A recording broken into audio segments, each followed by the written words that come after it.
que puede tener el paciente. Si nosotros no tuviéramos un orden, en el fondo podríamos irnos por algo que es irrelevante frente a otras cosas que son extremadamente importantes, ¿ya? Y mucho de lo que nosotros vamos evaluando también depende de la hipótesis diagnóstica que tiene ese paciente. Si a nosotros nos dicen en el fondo que un paciente que tiene algún trastorno del ánimo, por ejemplo, por el lado de la depresión, vamos a ir evaluando en realidad si tiene ideación suicida, si tiene tristeza vital, qué tan profunda es su depresión o no, si tiene alteración del sueño, cómo está su pensamiento, el lenguaje, la memoria, ¿ya? Todas esas cosas que son importantes de evaluar, ¿ya? Si tiene ideación suicida o no, si ha planificado, por ejemplo, morir o ha planificado de alguna manera algún suicidio, todas esas cosas que en el fondo, dependiendo de la patología, van a ser importantes, ¿ya? O si en el fondo el paciente está maníaco, vamos a preguntar si cuántas horas de sueño ha tenido, ¿ya? Todo lo que también vamos a ir viendo que sea importante para él. Pero vamos a después, más adelante, ir describiendo cada una de las patologías. Bueno, la psicopatología es el estudio de los fenómenos psíquicos anormales, ¿ya? ¿Ven bien la diapositiva, chiquillos? No la voy a abrir más porque cada vez que la abro como que no se puede ver bien. ¿La ven bien? ¿Sí se ve, profe? Ya.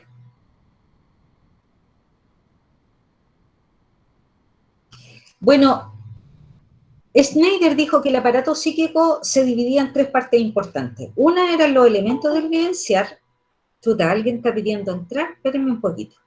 Otra tenía que ver con los instrumentos del vivenciar.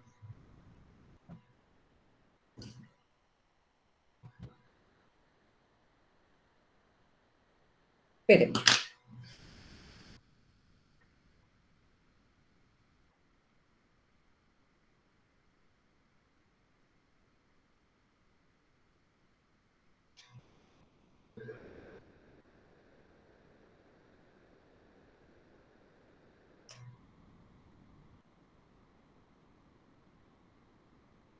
Ya.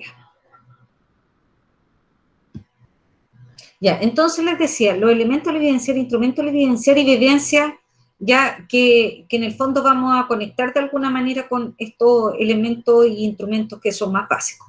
Los elementos del vivenciar son los elementos básicos constitutivos del modo del ser psíquico, ¿ya? Lo más básico, chiquillos, ¿ya? Como dice ahí, elementos básicos como la sensación, nosotros sentimos a través del órgano, de los sentidos, valga la redundancia, ahí se generan las sensaciones, ¿ya? De alguna manera vamos a conectar con nuestro cerebro, que es el integrador de la información, y vamos a responder con cierto, a ese estímulo, en el fondo, con respuesta visual, auditiva, gustativa, olfativa, con distintos tipos de respuestas, ¿ya? Para que haya percepción tiene que haber sensación, o sea, tiene que haber algo, como que nos formamos esta primera impresión de algo a alguien por esta sensación. Después viene la representación, que en el fondo la representación son imágenes que surgen en la conciencia de algo que he inventado, porque pueden ser de la fantasía, o que fue percibido anteriormente, puede haber sido vivido, ¿ya? Y lo puedo tener en mi conciencia tanto despierto como cuando me estoy quedando dormido. También tenemos dentro de los elementos el pensamiento, la afectividad y la psicomotricidad. Por otro lado, dijimos que teníamos los instrumentos del vivenciar, que son factores generales, de cuya presencia y operabilidad depende la construcción vivencial, siendo condicionante necesario de los elementos del vivenciar, ¿ya? Entonces, en el fondo vamos a ver aquí que va a haber conciencia, orientación, atención y concentración, memoria e inteligencia, ¿ya? Y también tenemos las cualidades fundamentales de las vivencias o fenómenos psíquicos, que son cualidades generales que solo surgen en la naturaleza humana y son la resultante de la función del yo, ¿ya? Y ahí tenemos la dimensión realidad y realidad, actividad-pasividad, acercamiento-evitación y dependencia-independencia. Entonces, vemos el primero, ¿ya? Teníamos la sensación, dijimos que iba a haber un estímulo, que de alguna manera este estímulo va a llegar a un órgano sensorial, va a excitar las neuronas de ese órgano sensorial, esta neurona va a transmitir información al centro integrador que es el cerebro y él registra el estímulo como una experiencia que denominamos sensación, ¿ya? Como les decía, visual, auditiva, gustativa, olfativa, táctil, ya dependiendo de cuál sea el estímulo. La percepción, dijimos que era la elaboración psíquica de los registros que vamos a obtener del ambiente, es el acto de toma de conocimiento de los datos sensoriales del mundo o realidad que nos va rodeando. Ya esto es como la primera impresión que tengo de alguien o alguien o algo. Es un mecanismo a través del cual el hombre adquiere conocimiento del mundo exterior y también del propio mundo interior. ¿Ya? Tenemos la representación, que yo les decía que son imágenes que surgen en la conciencia de algo inventado o anteriormente percibido, ¿ya? Entonces, algunas de ellas pudieran ser mnémicas, que son de la memoria, de la fantasía, que yo les dije, son imágenes que surgen en la conciencia de algo que es inventado porque es de la fantasía. Por ejemplo, chiquillos, si yo les digo, chiquillos, a ver, ustedes me están escuchando, piensen, por ejemplo, cuando ustedes fueron la última vez a la playa. ¿Ya? Entonces, recuerden cómo caminaban a la orilla del mar y cómo sentían la brisa en la cara. Todo eso es del recuerdo, son mnémicas porque ustedes la tienen en su memoria, porque fueron. Si ustedes nunca hubieran ido y yo les digo, imagínense, sin haberlo vivido, imagínense que van con, no sé, pues en el caso de ustedes que son hombres, con la niña que les gusta tomado de la mano por la orilla de la playa, si eso no lo han vivido, es de la fantasía, porque ustedes ya se la imaginan con ella caminando a la orilla de la playa, ¿ya? Entonces también tenemos algunas que son oníricas que van a aparecer durante los sueños. Chiquillo, ¿alguna consulta hasta aquí? Porque a veces me voy muy rápido.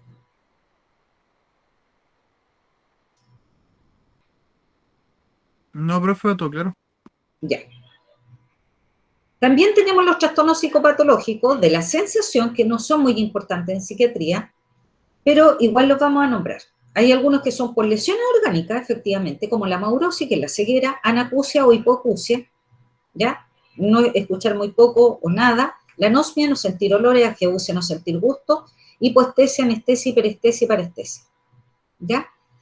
Y los funcionales, que generalmente tienen una relación con una vivencia traumática que impide el registro de la sensación.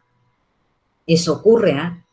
Yo no sé si usted alguno puede recordar, pero quizás a su mamá le pueden acordar. Antes las teleseries venezolanas, que antes daban estas películas venezolanas. Yo me acuerdo cuando era chica porque cuando mi abuelita veía estas teleseries venezolanas. Y de repente a la actriz principal le pasaba algo traumático y decía, me he quedado ciega. Bueno, eso, vive algo traumático, chiquillo, y aparece esto, con sordera psicógena o psicológica, ceguera psicógena, agnosias funcionales, ¿ya?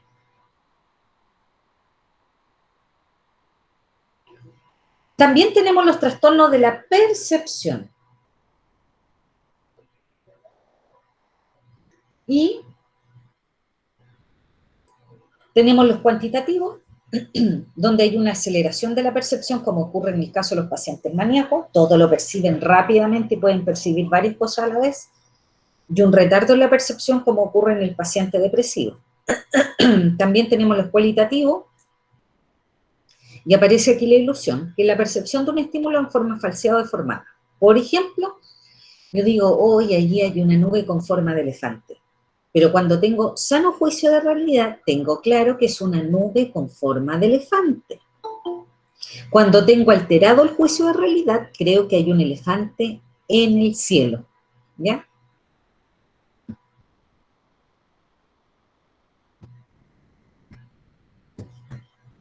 Espérenme un poquito que digo Ricardo recién. Ya. A ver, ¿cómo la agrando aquí?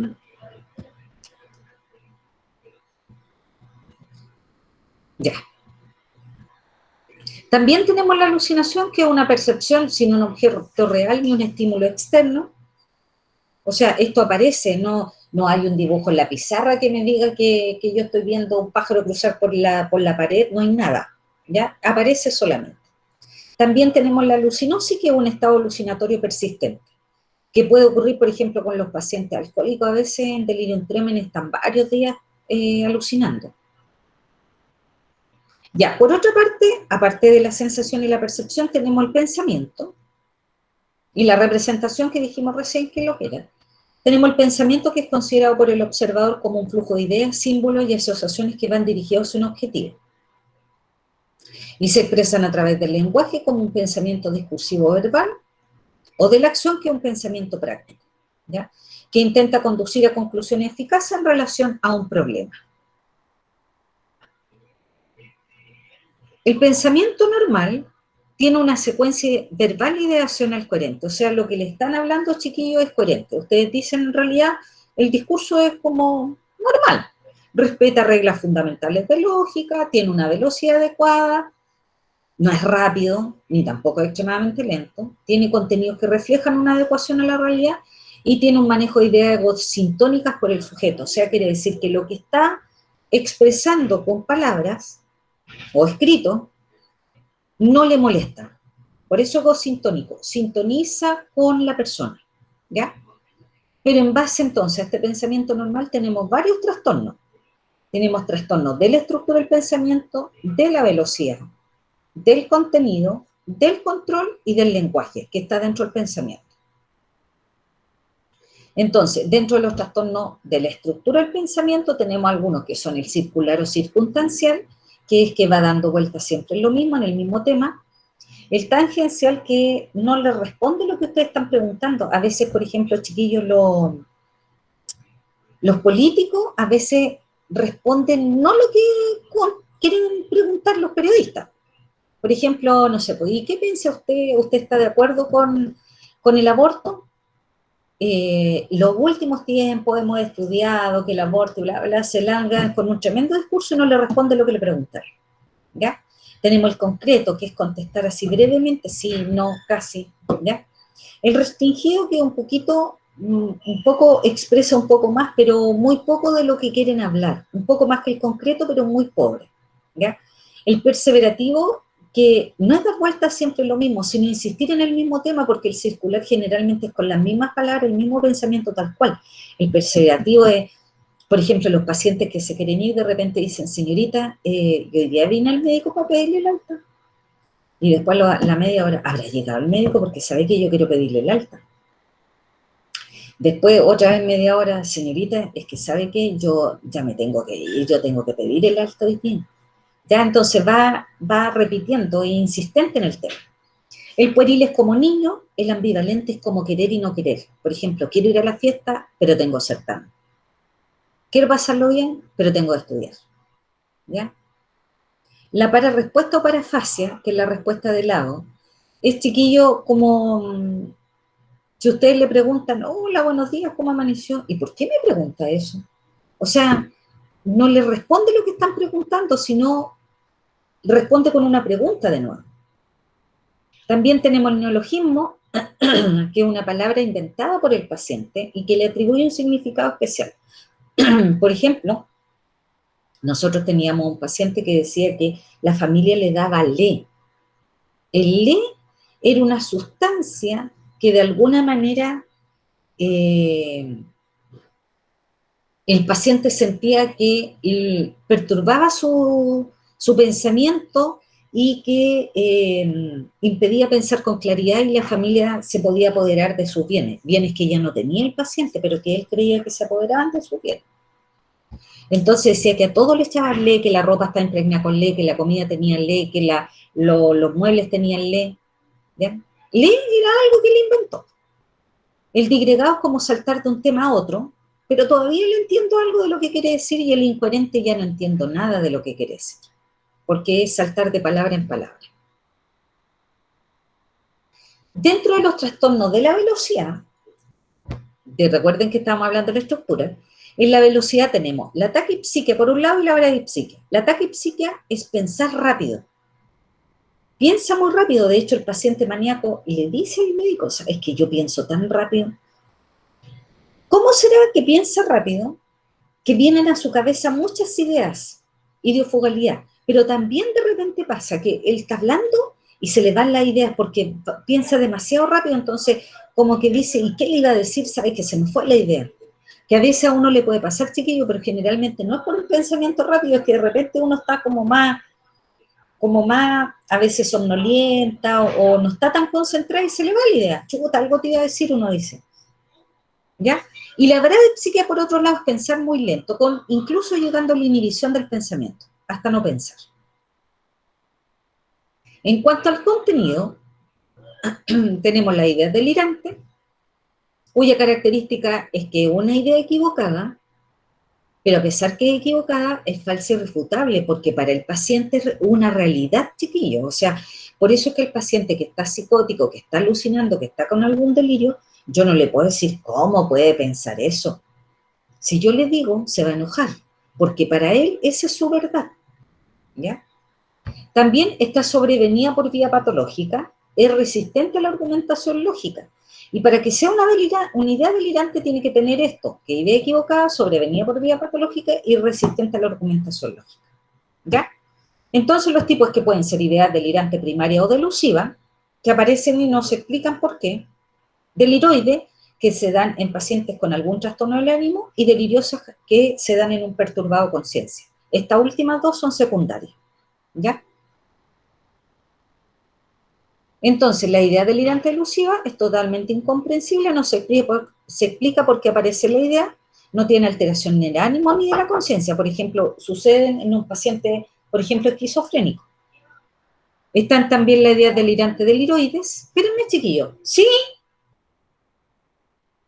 Adelante. Ya.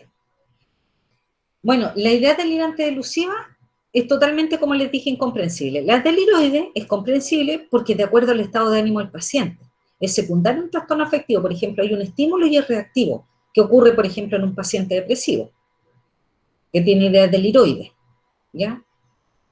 Puede ser ideas delirantes de ruina, de hipocondría, de culpa, ya que generalmente son estas cosas más negativas las que piensa el paciente con depresión. Y también tenemos la idea delirante deliriosa, que surgen en un perturbado conciencia, son comprensibles porque es secundario un compromiso conciencia, como ocurre en pacientes con alcoholismo, en alguna intoxicación, en pacientes con un TEC, en estado febril, ¿ya? Por ejemplo, los pacientes con meningitis, cuando tienen fiebre alta, a veces empiezan a delirar, incluso los niños. Así que son ideas delirantes deliriosas. Y entonces la idea delirante se expresan de dos maneras. Como percepción delirante, deliroide o deliriosa, ¿ya? Que se percibe algo, pero se interpreta mal. Por eso se llama percepción delirante. Se percibe algo, pero se interpreta mal, es una interpretación errónea de una percepción real. Y la ocurrencia delirante, que es deliroide o delirioso también, que no es sobre lo percibido, sino sobre lo representado, ¿ya? Es una experiencia interna del sujeto, la cual no es evidente por el observador, y no hay un estímulo, y es frecuente en pacientes psicóticos.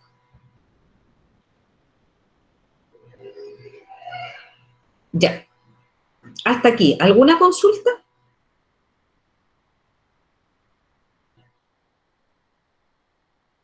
¿No? Ya. Tenemos también los trastornos del control del pensamiento.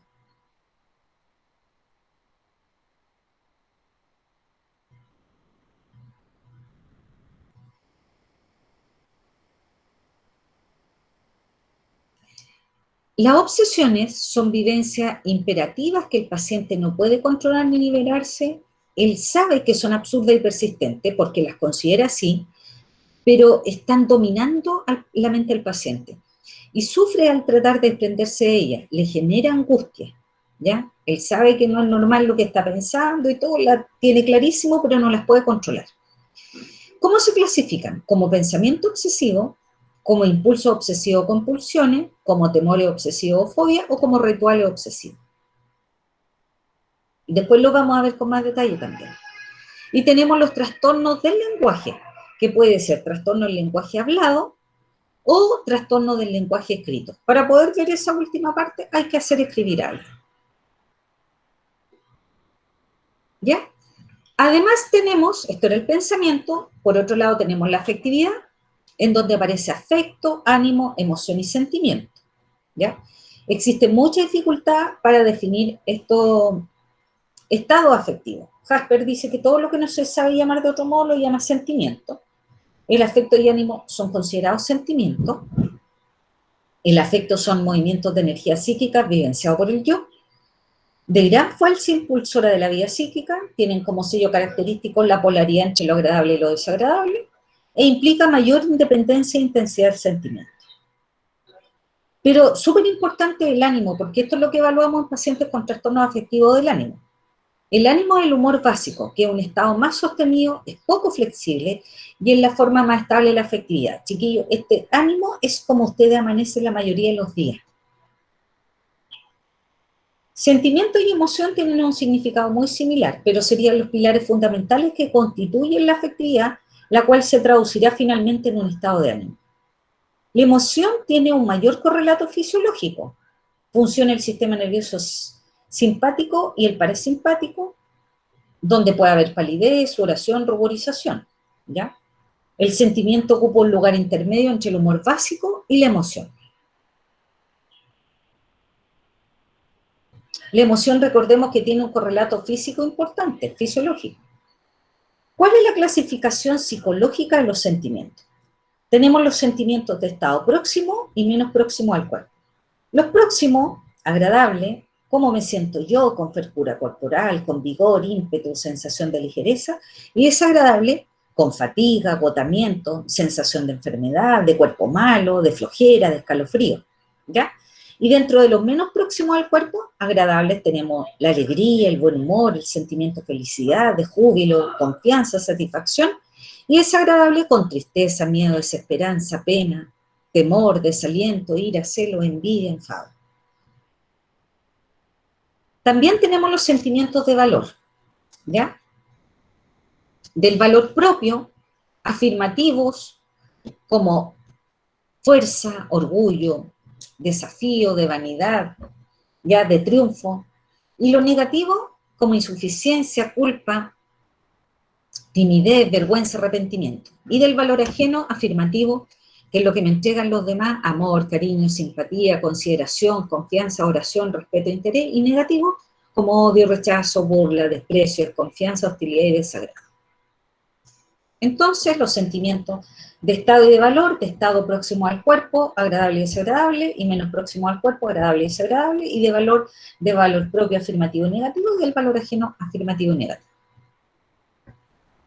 Ahora, dentro de los trastornos psicopatológicos de la afectividad, tenemos los trastornos de estado próximo al cuerpo, con angustia o ansiedad, tristeza vital y alegría vital.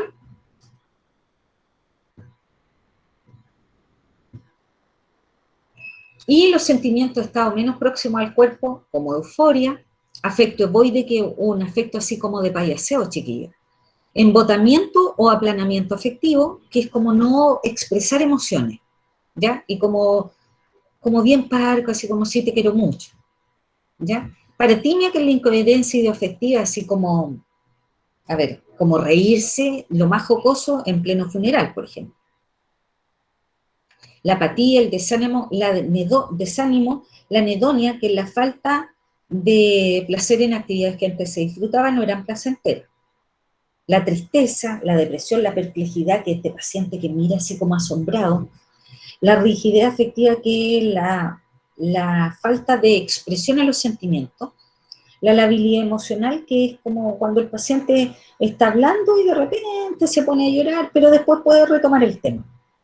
Y también tenemos la incontinencia emocional, que es este paciente que llora, llora, llora, llora. Y que incluso, chiquillos, esto es como el niñito chico que está así como y que hasta suspira.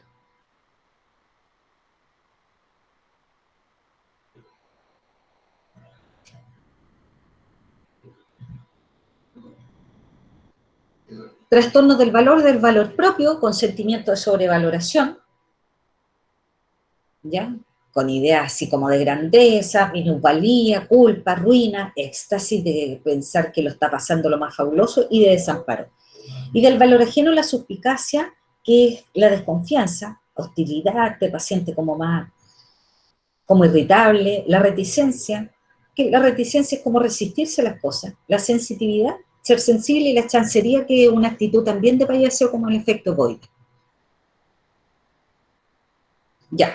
Por otro lado tenemos la psicomotricidad. La psicomotricidad es acción, que tiene como objetivo el estudio de la interacción y la coordinación de las fuerzas motoras y de las funciones psíquicas, así como el tratamiento de sus trastornos. Se dedica a la observación de los movimientos visibles, pero también de los estados y factores que los determinan, como la afectividad, la voluntad, la atención y las pulsiones. Abarca el conjunto de movimientos y de los gestos de lo que es capaz el individuo y que resultan de su educación y su madurez psicofisiológica. Y suponen una integración armónica de los aprendizajes educativos en interacción con la maduración de las funciones motrices y psíquicas, para establecer una unión eficaz entre los movimientos, las actitudes y sus determinantes. El acto es una serie de movimientos coordinados que el sujeto realiza para alcanzar un determinado objetivo del ambiente, ya sea una modificación del ambiente o una modificación de la situación del sujeto en su ambiente. ¿Cuáles son los tipos de actos que existen entonces? Tenemos los instintivos, que no tienen un aprendizaje previo, ejecución habitualmente perfecta, resultan de una disposición hereditaria, son específicos y no interviene la voluntad. Chiquillos, por ejemplo, una huevita que la ponen al pecho a la mamá después que nace. Tiene intento nomás de empezar a succionar, ¿ya? Lo habitual es que implica un aprendizaje y al comienzo interviene la voluntad, pero luego se automatiza. Por ejemplo, nosotros no pensamos cómo vamos a caminar, caminamos nomás, nos levantamos la mañana y partimos caminando, pero al principio hubo que aprender a caminar, ¿ya? Y los voluntarios que son condicionados y dirigidos por la voluntad, por ejemplo, comer. Yo voy a prepararme algo de comer, o yo voy y me dispongo a comer. Tenemos también los trastornos de la psicomotricidad, con trastornos que aparecen como conducta o actitudes básicas del paciente, trastornos que se manifiestan en relación a los demás, trastornos que configuran grupos clínicos específicos. Y tenemos la serie catatónica, la alteración del tipo compulsivo como la manía, en relación al impulso sexual y en relación al impulso a alimentarse. En cuanto a la psicomotricidad, hay trastornos en la conducta o actitud básica del paciente. A ver, antes de avanzar, chiquillos, ¿alguna consulta para no ir tan rápido?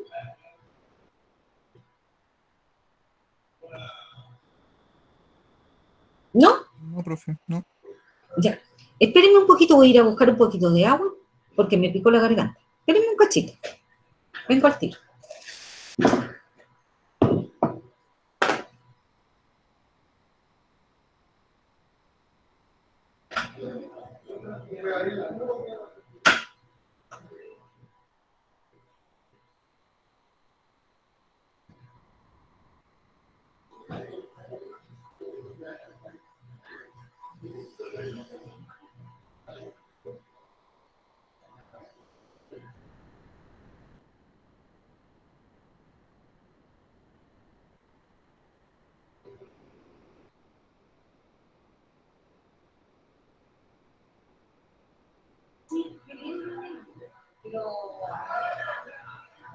Sí, estoy en clase.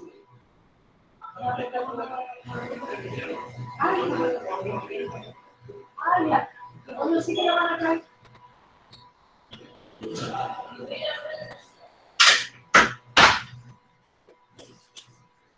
Ya, llegué. Entonces, les estaba diciendo que los trastornos de la psicomotricidad son trastornos en la conducta o actitud básica del paciente.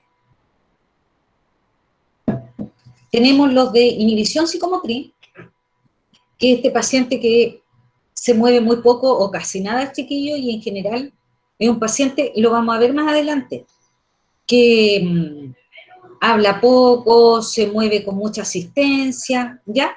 Pero que podría llegar incluso a la inmovilidad absoluta, como ocurre en el estupor catatónico que aparece más abajo, ¿ya? Y ahí en el estupor el paciente solo abre los ojos y nada más, no deglute, no hace nada. Tenemos la hipominia, que es este paciente que realiza pocas mímicas con la cara. Generalmente los pacientes cuando están impregnados con medicamentos, con los neurolépticos, tienen pocas mímicas en la cara, pestañean poco y hacen pocos gestos por la cara. La hipoquinesia, que es poco movimiento, la asinesia, falta de movimiento. El estupor, que les decía que en la máxima expresión de inhibición psicomotriz, en donde el paciente solo abre los ojos y nada más. Tenemos la exaltación psicomotriz, que es este paciente que se mueve mucho e incluso con movimientos medio incoordinados y puede llegar incluso a la agitación psicomotora. la agitación que viene más abajo, que son movimientos y con muchas amenazas, incluso destrucción y golpes, y la bulia, que es la falta de voluntad. También tenemos la bizarrería, que el paciente que a veces, por ejemplo, bizarro es como vestirse y hacer cosas que son como medio extrañas. Por ejemplo, lavar la ropa dentro de la taza del water, ¿ya? O, por ejemplo, ponerse, si uno le dice ya se tiene que ir a colocar un chaleco, pero él se pone un pantalón y dice que es un chaleco y se pone una pierna del pantalón en un brazo y la otra pierna en el otro brazo. La praxis es la incoordinación de movimiento. Todo esto está definido en un documento en Word que les mandé. La ambitendencia es como querer y no querer. Yo voy, me acerco y después pienso y me retiro, retrocedo. ¿Ya? Los temblores, las distonías agudas son contracciones de grupos musculares específicos. Por ejemplo, chiquillos, la lengua, que se dobla por completo por uso de los neurolépticos también. O los ojos, y queda mirando hacia, por ejemplo, hacia arriba, y el paciente no le dice, a ver, pero baja la mirada, la baja, y como es contracción de un grupo muscular, rápidamente sube los ojos de nuevo. El parkinsonismo, que como el nombre lo dice, es Parkinson, este temblor generalizado, pero que no es de la enfermedad de Parkinson, ¿ya? Con rigidez muscular y aparece el temblor. La caticia, que el paciente lo refiere como inquietud, y le dice, ¿sabe qué, doctora? No me puedo quedar tranquilo, si me siento me tengo que parar, ponerme a caminar, caminar de un lado para otro, ¿ya? Se siente inquieto. La disquinesia tardía, que es también temblores generalmente bucolinguales, por uso de neurolépticos más o menos más de 2 años, pero neurolépticos típicos. Entonces es el temblor de un grupo muscular específico, generalmente bucolingual. También tenemos trastorno en relación a los demás, ¿ya? Y esto, en cuanto a la psicomotricidad, la adhesividad, por ejemplo, el paciente maníaco es súper adhesivo. Señorita, es que sabe que yo le tenía que decir, más encima, habla harto, habla rápido, porque tiene taquipsiquia, piensa rápido, tiene taquilalia y tiene logorrea. Taquilalia es hablar rápido y la logorrea o verborrea es hablar mucho. Entonces, más encima que tiene todo eso y es adhesivo. Y está todo el rato, es que ¿sabe qué me faltó? Decirle que yo lo ve y empieza a hablar. Y uno le dice, ya, pero vaya a trabajar con el terapeuta. Ya, voy. Y va y vuelve el ratito después, que sabe que también se me olvidó decirle que y camina con ella por los pasillos y todo. El negativismo, como su nombre lo dice, que es negarse a todo lo que uno le está pidiendo. El oposicionismo hace lo contrario. La obediencia automática, chiquillo, esto es que el paciente ni piensa lo que tiene que hacer. O sea, yo le digo, siéntate en el suelo y aunque el suelo esté mojado o haya una poza de agua, él se sienta. ¿Ya? El mutismo, que es no querer hablar con alguien. Incluso a veces apretan hasta los labios, ¿ya? Ahí como niñito amurrado. Entonces, a veces el mutismo es selectivo también. O sea, a alguna gente no le habla y a la otra sí.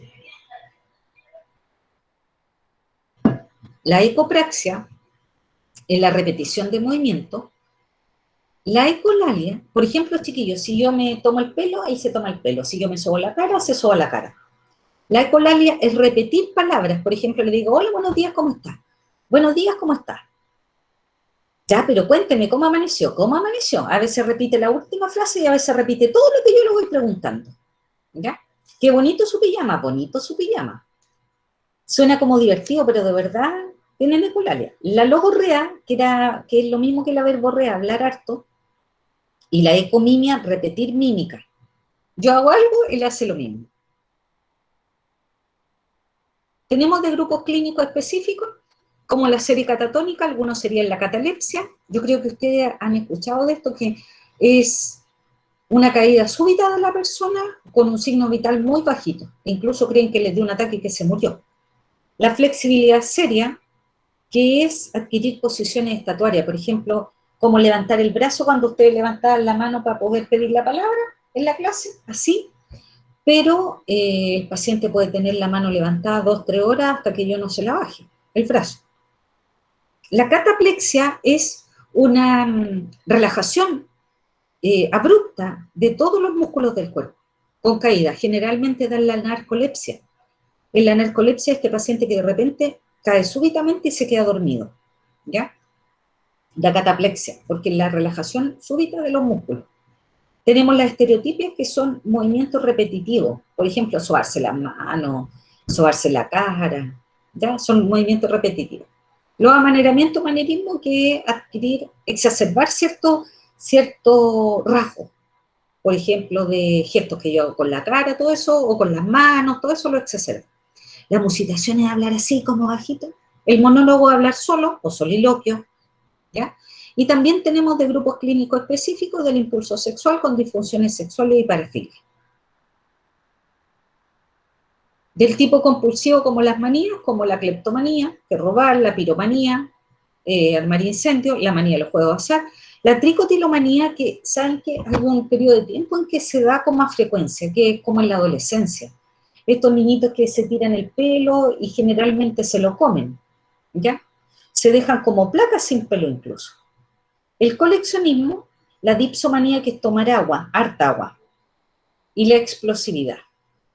Pero esta dipsomanía, chiquillo, no es que yo voluntariamente tome agua. Por ejemplo, la gente empieza, hay épocas del año que empieza a tomar agua así como para bajar de peso. No, aquí es involuntario, ¿ya? En cualquier época del año.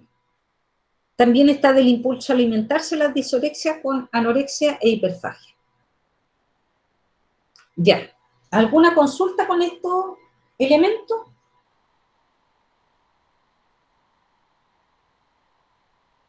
No, ¿No? profe. Yo por lo menos No. Tenemos los instrumentos del vivenciar, con la conciencia que posibilita la llegada de todos los modos del vivenciar, de las sensaciones, percepción, representación, afectividad y pensamiento, y se describen tres funciones. Tenemos la función de alerta, que es la capacidad de la conciencia de dirigirse hacia el mundo interno e externo, distinguir estado e incorporarlo, la función de interioridad, que permite diferenciar entre fenómenos objetivos y subjetivos, y la función de reflexibilidad, la capacidad de darse cuenta que me doy cuenta. La atención y concentración. La atención es la orientación de nuestra actividad psíquica hacia algo que se experimenta, que puede ser espontáneo o voluntario. Por ejemplo, muchos de ustedes me pueden estar atendiendo, pero cuando ustedes están estudiando por un certamen, hay concentración porque es una orientación persistente hacia una situación. Y dentro de los trastornos de la concentración tenemos la prosexia, que es falta de concentración, hipo, que es concentrarse poco, e hiper, que es concentrarse mucho. Dentro de los instrumentos también está la memoria, que permite que los estímulos y vivencias queden retenidos y conservados en la psique, pudiendo ser posteriormente evocados. Permite la conexión entre pasado, presente y futuro.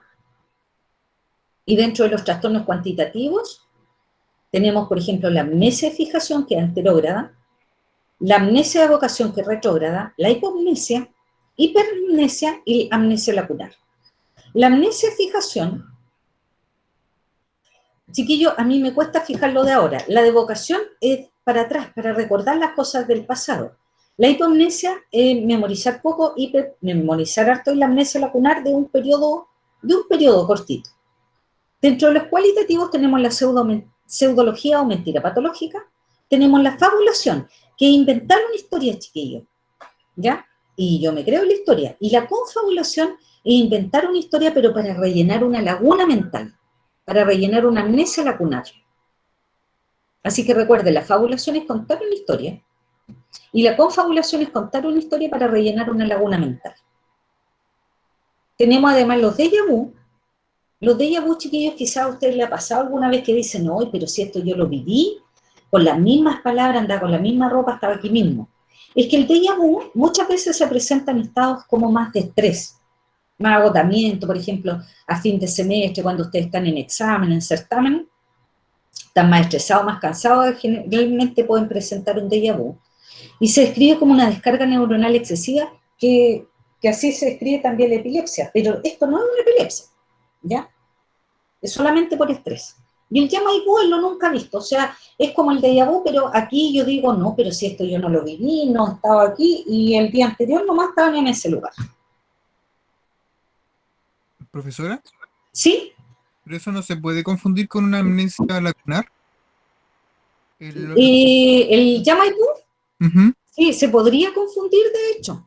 Así que pero la única manera es poder hacer el estudio más acabado y poder ver bien Porque el Yamaibú puede tener, a ver, hay conciencia en el fondo, en la amnesia lacunar no va a haber conciencia de que se me olvidó, yo lo viví, pero se me olvidaron detalles, o por ejemplo, dónde estaba, hay periodos de tiempo que se me olvidaron. Pero en el Yamaibú, de alguna manera, bueno, yo lo sé, pues yo sé que lo viví anteriormente, pero no, en la amnesia no lo recuerdo. Sin embargo, en el Yamaibú yo digo, no, pues que yo nunca lo viví, y lo aseguro. En la Ah, amnesia yo sé, pero lo olvidé. El otro no. No tengo conciencia de que yo lo viví. ya, profe. No sé si me entienden. Sí, profe, como que se da mucho en los abuelitos, ¿o no? Como Sí, que, puede por ser. ejemplo, a mi abuelita le digo, no, si, por ejemplo, ella me ha dicho, no sé, nunca he comido sushi. Digo, pero sí, sí, el otro día, no sé, la semana pasada comimos sushi. Me dijo, yo nunca he comido sushi. Entonces Sí. no sé si Como como que te aseguran. lacunar o un yamayú. Sí, diferente sería si sería un Yamaibú. Diferente sería que te dijera, sabes que yo no me acuerdo si yo he comido sushi antes. Pareciera que sí, pero no estoy segura. Como que tienen la conciencia de que se le olvidó ese periodo y no está segura si lo vivió o no lo vivió. ¿Me entiendes? Sí, profe, sí. Ya. Y por último tenemos la orientación. Bueno, no es el último porque viene después la inteligencia, pero la orientación permite al sujeto comprender los instantes de la vida en relación temporal y espacial, tanto consigo mismo y también con los demás. Tenemos la desorientación parcial, que hay una parte que se desorienta, ya sea en tiempo o en espacio. Eh, También tenemos la desorientación temporal, que en tiempo especialmente, espacial solo en espacio, la temporal solo en tiempo, la espacial solo en espacio, la parcial algo en tiempo o espacio, la desorientación autopsíquica, que no sé quién soy yo, qué es lo que hago, dónde vivo, y la desorientación autopsíquica, en dónde estoy, cuál es este lugar, ¿ya? Eso.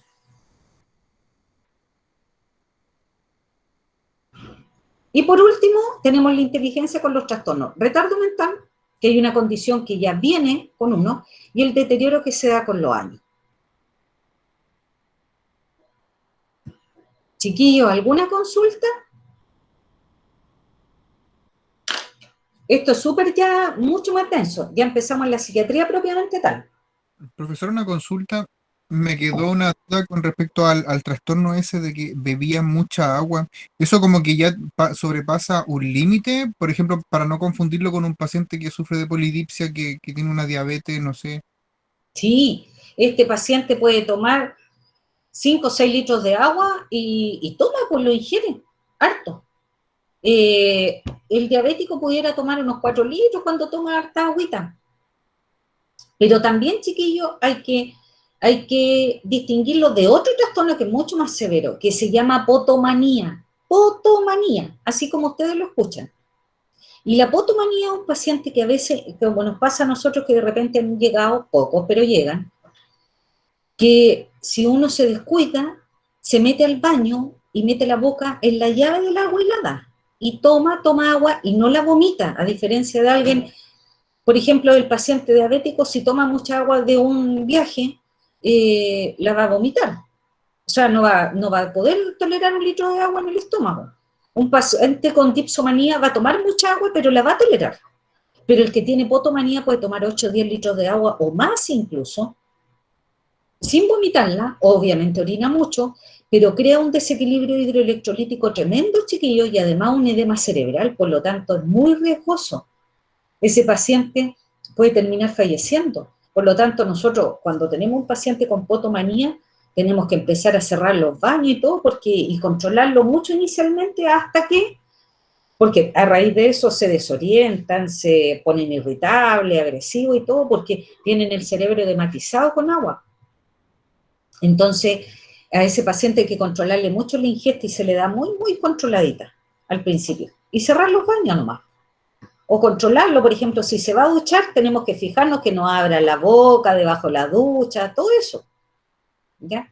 Así que, bueno, yo siempre les decía, pues aquí nosotros vamos a ver conducta y tenemos que ver qué es lo que hace el paciente durante el día. Y ahí va un poco la diferencia. El paciente, por ejemplo, que toma mucha agua porque es diabético no va a tolerar grandes cantidades de agua de una sola vez.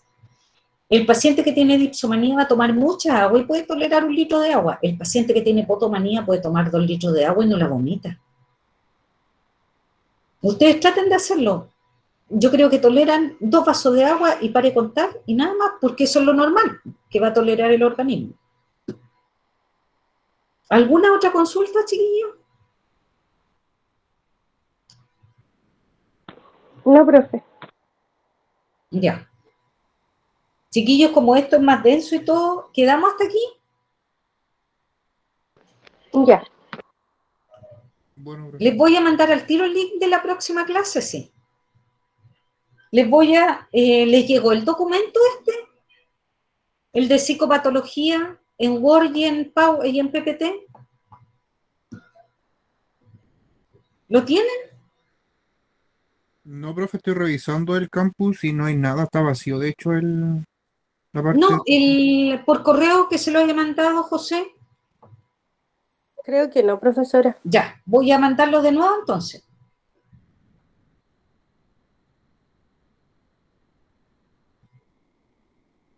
Ya, chiquillos, los dejo entonces. Ya, profesor. Cuídense, que estén bien. Chao, que esté bien, profesora. Chao.